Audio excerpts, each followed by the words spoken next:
إن الحمد لله نحمده ونستعينه ونستغفره ونعوذ بالله من شرور أنفسنا ومن سيئات أعمالنا من يهده الله فلا مضل له ومن يضلل فلا هادي له وأشهد أن لا إله إلا الله وحده لا شريك له وأشهد أن محمدا عبده ورسوله أما بعد فأعوذ بالله من الشيطان الرجيم من همزه ونفخه ونفثه قل إن كنتم تحبون الله فاتبعوني يحببكم الله ويغفر لكم من ذنوبكم والله غفور رحيم قل أطيعوا الله والرسول فإن تولوا فإن الله لا يحب الكافرين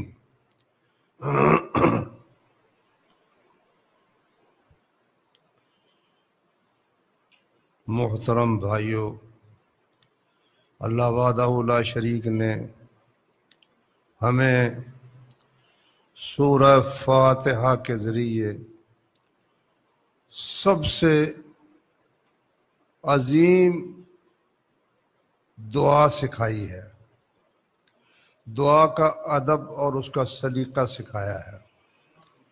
سب سے پہلے اللہ وحدہ لا شریک کی حمد و ثنا کی جائے، پھر اس کے ساتھ اپنے تعلق کو بیان کیا جائے، اس کے بعد پھر اپنی درخواست پیش کی جائے۔ چنانچہ سب سے پہلے اللہ وحدہ لا شریک نے یہ ہمیں سکھایا ہے، کیا کہو؟ الحمدللہ رب العالمین، تمام تعریفیں، سب خوبیاں اللہ وحدہ لا شریک کے لیے ہیں، جو تمام جہانوں کو پالنے والا، ان کی پرورش کرنے والا ہے۔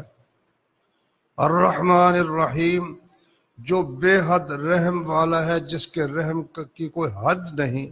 الرحیم، دائمی اور ہمیشہ کی رحمت ہے اس کی، کبھی اس میں زوال نہیں ہے، کمی نہیں ہے۔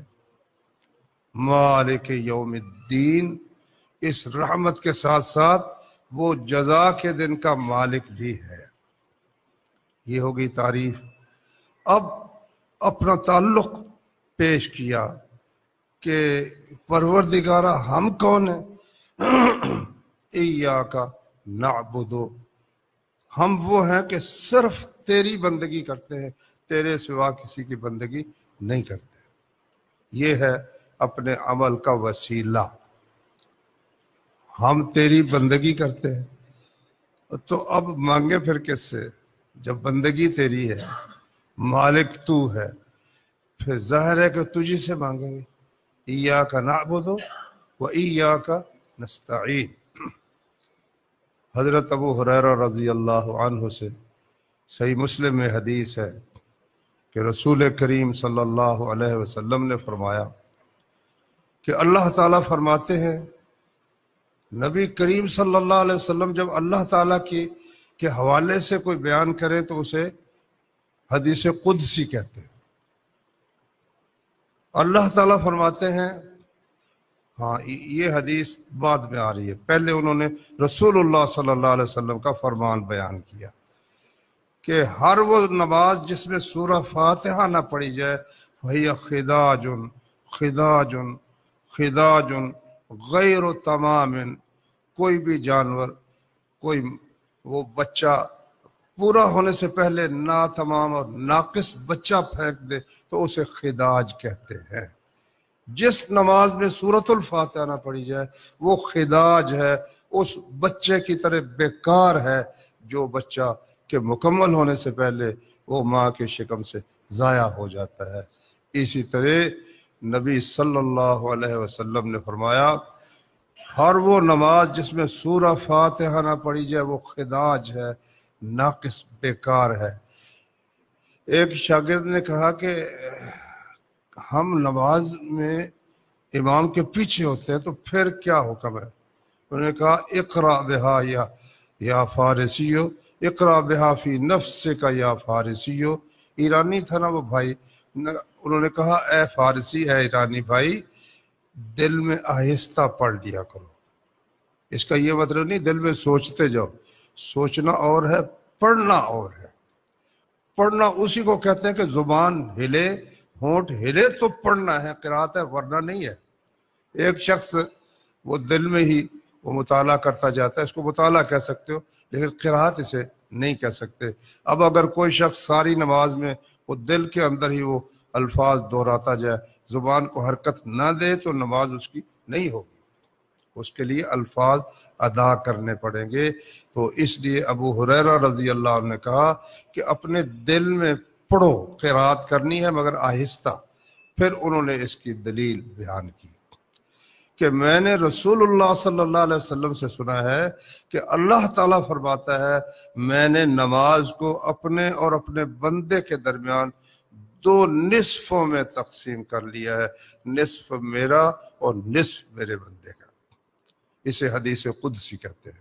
جب بندہ کہتا ہے الحمدللہ رب العالمین، تو اللہ تعالیٰ فرماتا ہے حمدنی عبدی، میرے بندے نے میری حمد کی ہے، تعریف کی ہے۔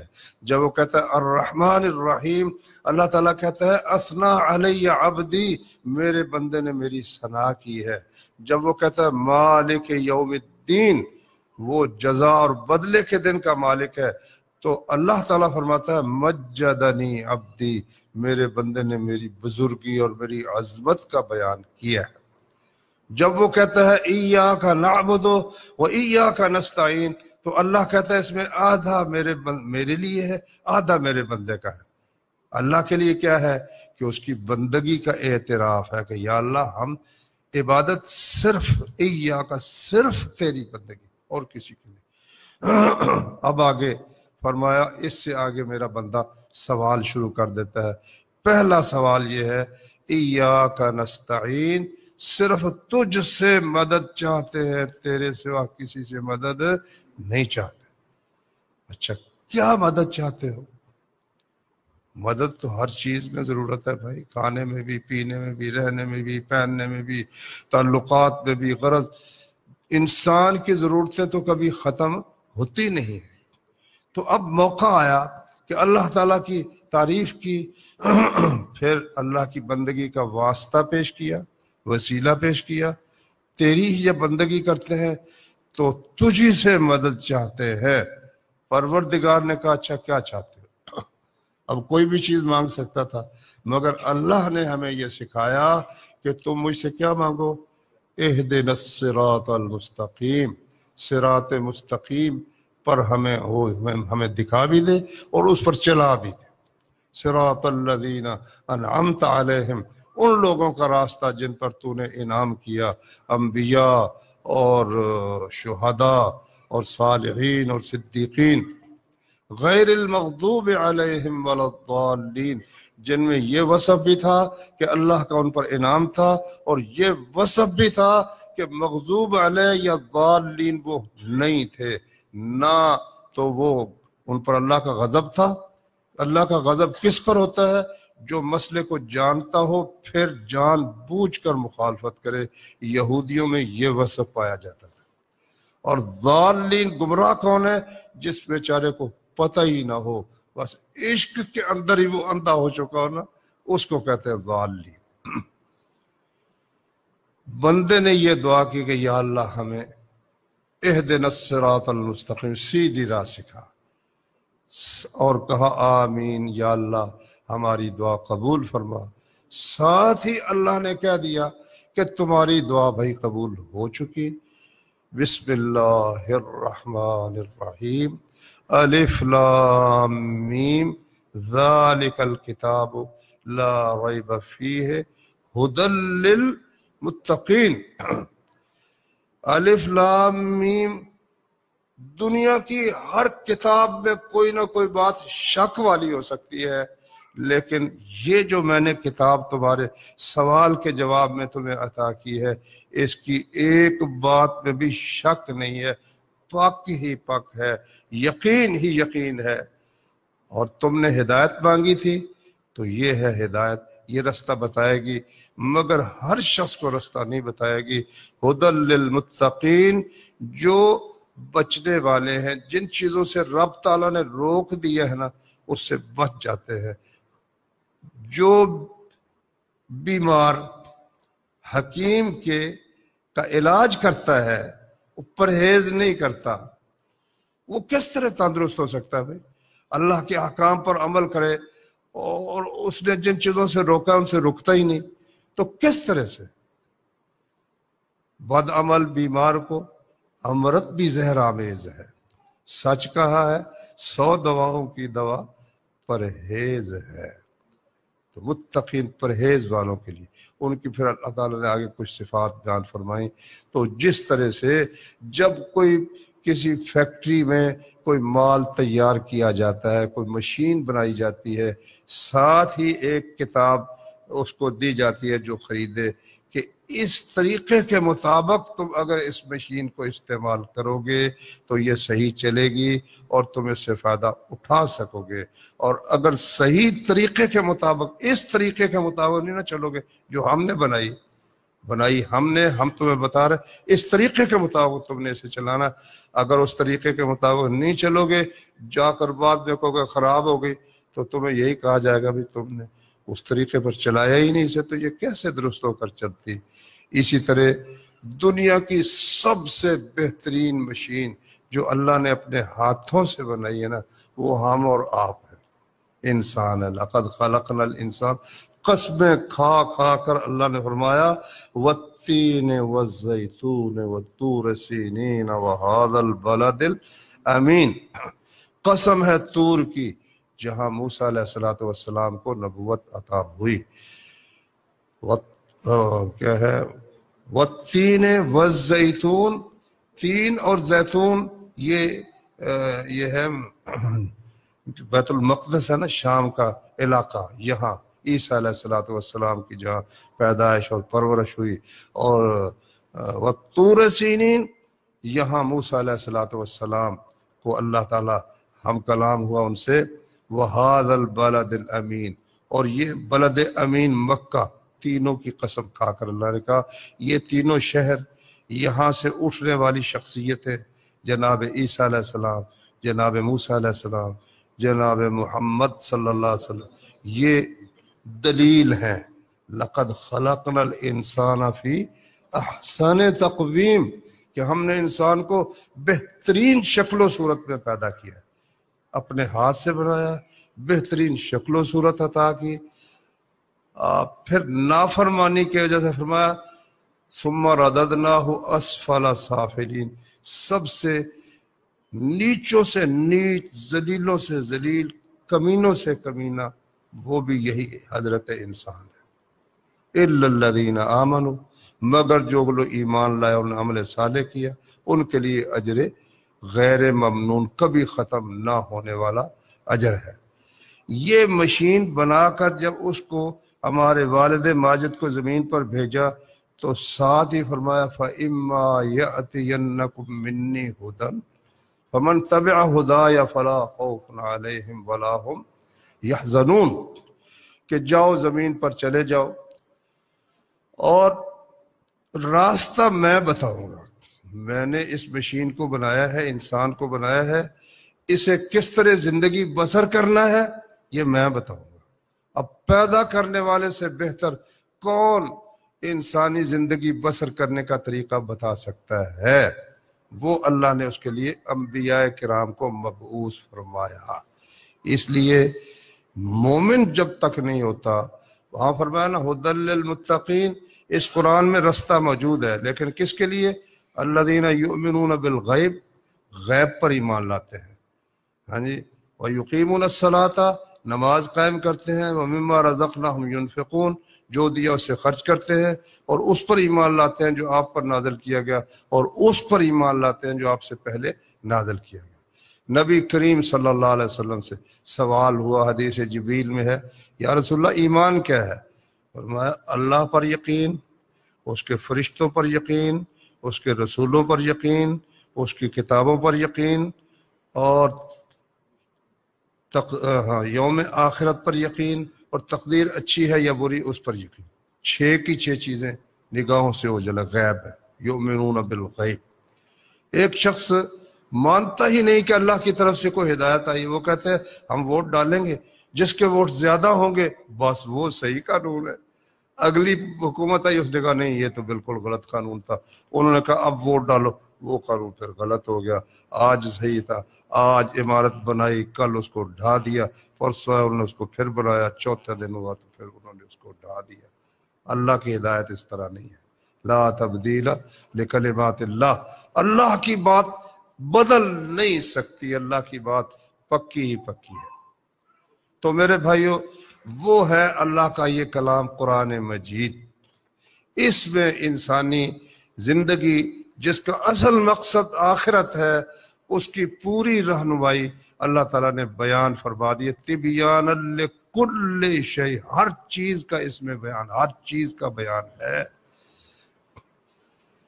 ایک تفسیر میں نے پڑھا، مصر کے ایک بہت بڑے عالم تھے شیخ محمد عبدہ رحمہ اللہ تعالی، وہ فرانس میں گئے، کوئی پی ایچ ڈی کرنا تھا یا کیا، ایک مستشرق عیسائی تھا اور اسلامی علوم کا ماہر تھا، اور عیسائی ہونے کی وجہ سے پھر وہ موقع بہ موقع اعتراض بھی کرتا رہتا تھا۔ اس نے کہا کہ جناب آپ کا قرآن یہ کہتا ہے کہ تبیان لکل شیء، یہ ہر چیز کا اس میں بیان ہے، تو میرا ایک سوال ہے کہ ایک من آٹا ہو تو اس سے کتنی روٹیاں پکتی ہیں؟ اس نے کہا معمولی بات ہے، کسی بورچی سے پوچھ لیتے ہیں۔ نہیں، قرآن سے دکھاؤ۔ تم کہتے ہو قرآن میں ہر چیز ہے، تو جب ہر چیز ہے تو بتاؤ کہ ایک من آٹے سے روٹیاں کتنی پکیں؟ انہوں نے کہا بھئی قرآن میں یہ بات موجود ہے، اللہ کہتا ہے فَاسْأَلُوا أَهْلَ الذِّكْرِ إِن كُنتُمْ لَا تَعْلَمُونَ، اگر تمہیں علم نہیں تو جس کو پتہ ہے اسے پوچھ لو۔ تو روٹیوں کا پتہ تو باورچی کو ہے نا، روٹیوں کا پتہ تو باورچی کو ہے، جس کو پتہ ہے اسے پوچھ لو۔ قرآن نے بیان کر دیا فَاسْأَلُوا أَهْلَ الذِّكْرِ إِن كُنتُمْ لَا تَعْلَمُونَ، اگر تم نہیں جانتے تو جس کو پتہ ہے اس سے پوچھ لو۔ اچھا، اب قرآن مجید اگر ہر بات بیان کرتا تو کوئی ایک چیز لے لو، جانوروں کے نام اگر بیان کرتا نا کہ یہ حلال ہے، تو وہ یہ ساری مسجد آپ کی اور بلکہ پورا سبزہ زار بھر جاتا، تو جانوروں کے نام پورے نہیں ہو سکتے تھے۔ کوئی بھی بات لے لو، کوئی درختوں کا بیان ہوتا اور کسی کیڑے مکوڑے کا بیان ہوتا، غرض بیماریوں کا بیان ہوتا۔ اس لیے اللہ تبارک و تعالیٰ نے یہ تلاوت کے لیے، نمازوں میں تلاوت آگے پیچھے، اور اس کے لیے اللہ تعالیٰ نے قرآن مجید میں کلی مسائل بیان کیے ہیں، جامع۔ آگے اس کی تفصیل جو ہے نا، اس کے لیے ایسا نہیں کیا کہ قرآن مجید کو ڈاک کے ذریعے سے بھیج دیا کہ لو اس کو پڑھتے رہو اور پڑھ کر اس پر عمل کرتے رہو، نہیں، ایک شخصیت کو بھیجا جسے نمونہ بنایا۔ لَقَدْ كَانَ لَكُمْ فِي رَسُولِ اللَّهِ أُسْوَةٌ حَسَنَةٌ لِمَنْ كَانَ يَرْجُو اللَّهَ وَالْيَوْمَ الْآخِرِ، تمہارے لیے رسول اللہ صلی اللہ علیہ وسلم میں بہترین نمونہ ہے، مگر ہر شخص کے لیے نہیں جو یرجو اللہ، اللہ سے ملاقات کی جیسے امید ہے کہ اللہ کا حسین و جمیل چہرہ اس کی زیارت کروں گا، جس سے کوئی جمال میں بڑھ کر ہے ہی نہیں، اپنا ہر عمل اللہ کے چہرے کی خاطر کرتا ہے اور آخرت کے دن کے لیے کرتا ہے، اس کے لیے نبی پاک صلی اللہ علیہ وسلم میں بہترین نمونہ ہے۔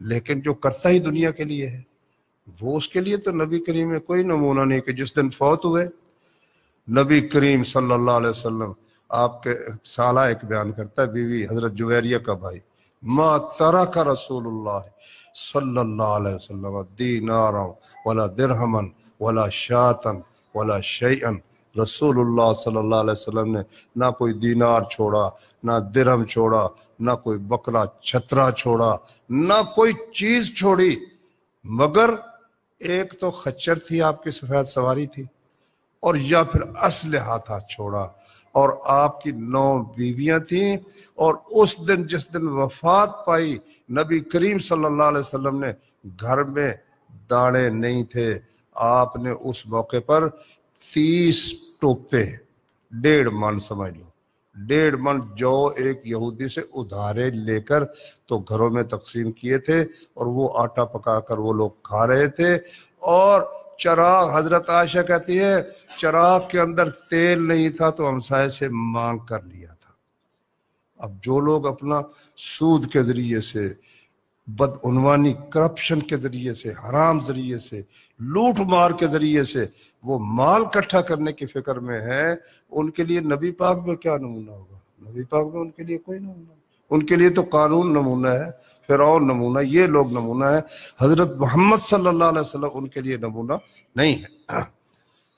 تو اللہ تعالیٰ نے فرمایا کہ قُلْ إِن كُنْتُمْ تُحِبُّونَ اللَّهَ فَاتَّبِعُونِي، ان سے کہہ دو اگر تمہیں اللہ سے محبت ہے پھر میرے پیچھے پیچھے چلے آؤ، بس دیکھتے جاؤ میں کیا کرتا ہوں، میں کیا کہتا ہوں، جو کہتا ہوں قُلْ أَطِيعُوا اللَّهَ وَالرَّسُولَ، اللہ کا بھی حکم مانو، رسول کا حکم بھی مانو، اور جو کچھ وہ کہتے ہیں ان کے پیچھے پیچھے بھی چلو۔ جابر رضی اللہ عنہ کہتے ہیں ہم حج کے لیے نکلے نبی کریم صلی اللہ علیہ وسلم کے ساتھ، ہمیں نہیں پتا، قرآن نبی پاک پر اترتا تھا، ہم نہیں جانتے تھے حج کیسے کرنا ہے، جو کچھ آپ کرتے جاتے تھے ہم اسی طرح کرتے جاتے تھے۔ نماز ہے، اب اللہ نے یہ تو فرما دیا اقیم الصلاۃ، یہ جو لوگ جتنے حدیث کے منکر ہیں در حقیقت وہ قرآن کے منکر ہیں، وہ قرآن پر عمل کرنا چاہتے نہیں ہیں، اور ان کے راستے میں قرآن بہت بڑی اب ایک رکاوٹ ہے۔ اگر یہ بھی کہ ہم قرآن نہیں مانتے، وہ کہے گا تو مرتد ہے، اس لیے وہ کہتے ہیں یہ قرآن تو چلو ٹھیک ہے بھائی، یہ حدیث کہاں سے آ گئی؟ اور بابا حدیث جو ہے جب تک قرآن حدیث ساتھ نہ ملاؤ، قرآن کے ایک حکم پر بھی عمل نہیں ہو سکتا۔ نہ تم نماز پڑھ سکتے ہو، کتنی نمازیں ہیں قرآن میں، کوئی اس کا عدد تو نہیں لکھا ہوا، کون کون سا وقت ہے، ان کی رکعتیں کتنی ہیں، ترتیب کیا ہے، قیام ہے، رکوع ہے، پھر سجدہ ہے، قرآن میں تو یہ ترتیب نہیں ہے۔ پھر اس میں پڑھنا کیا ہے، قرآن مجید میں یہ بات نہیں ہے۔ زکوٰۃ ہے، کم از کم کتنا مال ہو تو دینی ہے، اور دینی کتنی ہے، اور کب دینی ہے، کتنی مدت کے بعد دینی ہے، اور کس کس چیز میں سے دینی ہے، اور کس کس کی معافی۔ قرآن میں تو کچھ بھی نہیں، اس میں تو صرف یہ خرچ کرو اور زکوٰۃ ادا کرو، اللہ کا حق ادا کرو۔ تفصیل اس کی تو نبی کریم صلی اللہ علیہ وسلم نے بتائی ہے۔ کوئی لے لو، روزہ لے لو اب، اور حج لے لو، کوئی بھی عمل جب تک حدیث کو ساتھ نہ ملائے اس پر عمل نہیں ہو سکتا۔ اب کچھ لوگوں نے پھر ایک اور بات نکالی، انہوں نے کہا دیکھو خبر واحد ایک آدمی آ کر بات بتاتا ہے، کیا پتہ جھوٹ ہی بول رہا ہو، ایک آدمی کا تو نہیں نا اعتبار ہوتا، اس لیے ایک ہوتی خبر متواتر، اتنے بندے آ کر بات بتائیں کہ وہ بات غلط ہو سکتی ہی نہ ہو، 10 بندے آ کر بتائیں کہ ابھی نواز شریف جو ہے نا وہ لاہور چھوڑ کر لندن میں منتقل ہو گئے، ایک بندہ آ کر بتائے، ہم کہتے ہیں نہیں یار کوئی ضروری ہے، لوگ 5-10 آدمی، اس کو کہتے ہیں متواتر۔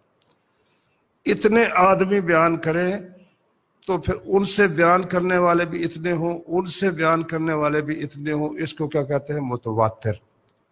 وہ کہتے ہیں جی قرآن تو اس لیے ٹھیک ہے کہ یہ متواتر ہے، بہت لوگوں نے اسے بیان کیا ہے۔ حدیث تو بھائی ایک بندہ بیان کرتا ہے، 2 کرتے ہیں، 3 کرتے ہیں، یہ 2-3 جو ہے اس کو متواتر نہیں کہتے۔ یہ چونکہ متواتر نہیں ہے اس لیے اس پر عمل نہیں ہو سکتا، کوئی ضروری نہیں ہے اس پر عمل ہو۔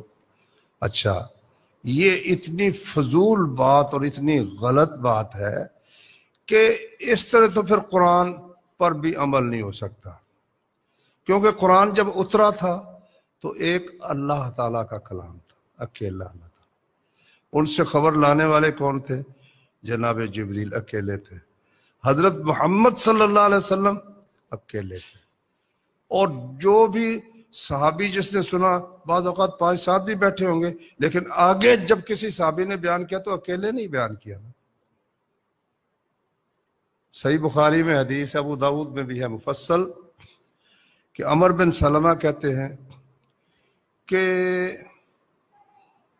عرب کے تمام لوگ اسلام قبول کرنے سے تردد میں مبتلا تھے، تذبذب میں، کہتے تھے کہ یہ مکے والوں، مکے میں پیدا ہوئے یہ نبی جنہوں نے دعویٰ کیا ہے، مکے والوں کا انتظار کر لو کہ حرم شریف ہے، وہ کعبہ ہے، اگر یہ اس پر غالب آ گیا پھر سچا نبی ہے۔ انتظار میں تھے سب لوگ۔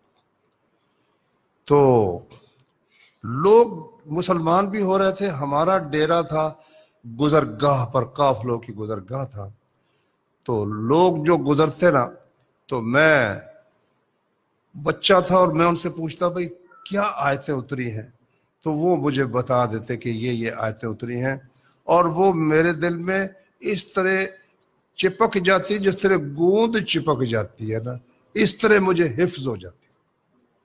جب مکہ فتح ہوا، فتح ہونے کے ساتھ ہی پورا عرب امڑ پڑا محمد رسول اللہ صلی اللہ علیہ وسلم کی طرف اسلام قبول کرنے کے لیے۔ تو میرے والد صاحب بھی میری قوم کی طرف سے سب سے پہلے رسول اللہ صلی اللہ علیہ وسلم کے پاس گئے۔